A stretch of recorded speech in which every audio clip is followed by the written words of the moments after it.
এটা কি আপনার প্রথম বিয়ে?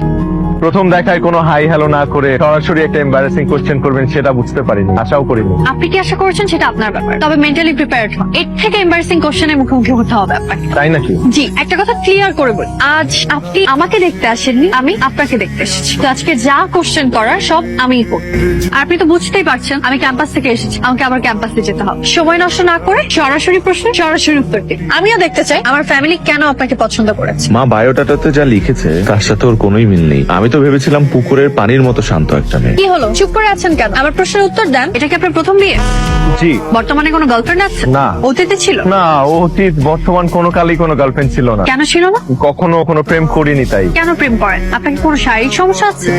আসতে আপনি এ ধরনের প্রশ্ন এত উচ্চ স্বরে কেন বলছেন? মানুষজন শুনতে পাবে। মানুষ শুনলে সমস্যা কি? আর তাছাড়া আমাদের কথা কেউ শুনছে? সবাই নিজেদেরকে নিয়ে ব্যস্ত। তো আমি দেখতে পাচ্ছি যে কিছু মানুষ টাকার থেকে। আপনি কি আমাকে দেখতে এসেছেন নাকি আশেপাশে মানুষজন? জি, আপনাকে দেখতে এসেছি। তাহলে আমাকেই দেখেন। এখন বলেন আপনার কোনো শারীরিক সমস্যা আছে কি না? দেখেন, আমি এটা কখনো যাচাই করে দেখিনি, তবে আমার বিশ্বাস আমার এই ধরনের কোনো সমস্যা নেই। আপনার শরীরে কোনো ট্যাটু আছে? একটাও নেই। আপনি চাইলে আমি আপনাকে। না না না, না, থাক। আপনি আমাকে এতগুলো প্রশ্ন করছেন কেন? কারণ আপনি কানাডা থাকেন, অথচ আপনার গার্লফ্রেন্ড নেই, কখনো প্রেমও করেননি। ব্যাপারটা কেমন অস্বাভাবিক না? অস্বাভাবিক না। আমি প্রেম করিনি কারণ আমি প্রেম করার মতো কাউকে খুঁজে পাইনি, কারণ আমি পড়াশোনা নিয়ে ব্যস্ত ছিলাম। আর আমি সবসময় চাইতাম আমার সব ভালোবাসা জমা থাকুক আমার ওয়াইফের জন্য। শুনতে একটু ওল্ড স্কুল লাগলেও আমি এমনই।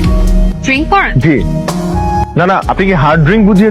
না না না, আমি ও ধরনের কিছু খাই না। নাইট ক্লাবে যান? না। আপনার কি এইচআইভি আছে? না। আচ্ছা, আপনি কি আসলে কানাডা থাকেন? না আপা, আমি আন্দর কিল্লা থাকি।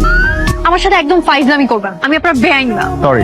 দেখেন, আমি কানাডা সিটিজেন, আমার কাছে পাসপোর্টও আছে। আপনি যদি চান আমি আপনাকে সেটাও দেখাতে পারি। কিন্তু আমাকে নিয়ে আপনার এত সব সন্দেহ হওয়ার কারণটা কি? কারণ আপনি কানাডা থাকেন, অথচ ড্রিঙ্কস করেন না, গার্লফ্রেন্ড নেই, নাইট ক্লাবে যান না। ব্যাপারটা আমার কাছে নর্মাল লাগছে। দেখুন, একটা মানুষ দেশের বাইরে থাকে তার মানে তার এসব থাকতে হবে এর কোনো মানে নেই। আমি একজন পিওর মুসলিম। আরো খাবার আছে না? হ্যাঁ, ওগুলো নিয়ে আসেন। আরো ফুড আছে মানে? আপনি কি আগেই খাবার অর্ডার দিয়ে রেখেছেন? জি। আমার কি পছন্দ অপছন্দ না জানি আপনি আমার জন্য খাবার অর্ডার দিয়ে দিলেন।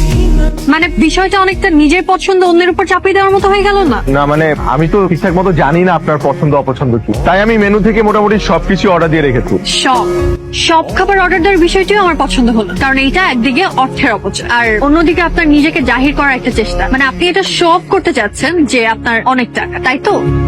আমি এখন উঠবো। কেন খাবেন না? এতগুলো খাবার অর্ডার দিলাম। না, আমার খেতে ইচ্ছে করছে, আপনি খান। এত খাবার আমি একা খাবো? যতটুকু পারেন তত খান। আচ্ছা ঠিক আছে, আমি ট্রাই করছি, কিন্তু একটা রিকোয়েস্ট করি, আমি যতক্ষণ খাবো অ্যাটলিস্ট ততক্ষণ আমার পাশে বসে থাকা যায়? না। আমি আপনাকে পৌঁছে দিই? না, আমি একাই যেতে পারবো। আচ্ছা, যাওয়ার আগে আমাদের বিয়ে নিয়ে আপনার মতামতটা জানতে পারি? না, বিয়ের মতো এত বড় একটা ডিসিশন এত জলদি আমি নিতে পারবো না। আমার সময় লাগে। আমি বাসায় যেয়ে আপনাকে ফোন বাই।